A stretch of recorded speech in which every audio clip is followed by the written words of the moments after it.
Mr. Speaker, the Bermuda Civil Aviation Authority, or the BCAA, is responsible for the regulation and safety oversight of aviation in Bermuda and all aircraft on the Bermuda Aircraft Registry.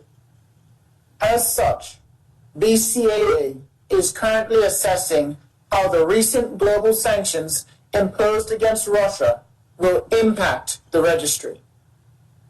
Mr. Speaker, the situation regarding sanctions is very fluid. Therefore, I aim to provide updates over the course of the next few weeks. Meanwhile, I will share the current impact to the register and advise that the information is solely speaking to the financial effects of sanctions on the registry and not the foreign policy behind the sanctions.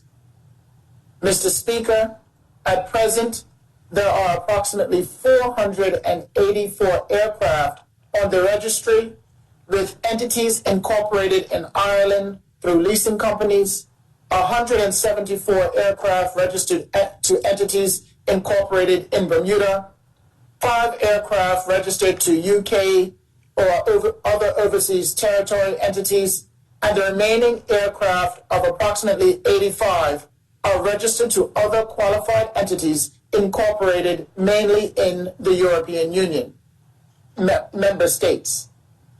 UK sanctions, and by extension to Bermuda, would only apply to entities incorporated in UK, except where there is funding from an EU bank or an EU director on the board. Sanctions on other entities would depend on sanctions declared by the state of incorporation. For example, when EU sanctions were established on Belarus, a sanction required Irish leasing companies to withdraw their aircraft utilized by Belarus air operators. Mr. Speaker, UK, US, and European officials have introduced an extensive package of financial sanctions on Russia. Many of the major Russian banks have been banned from the SWIFT system, making it difficult for BCAA to receive payment for regulatory services. It goes without saying, financial sanctions are complex.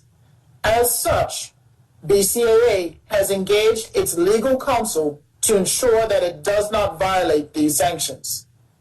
Mr. Speaker, I want to stress that the information I have just shared today speaks solely to the financial impact of the sanctions on Bermuda and not the foreign policy behind the sanctions. Thank you, Mr. Speaker.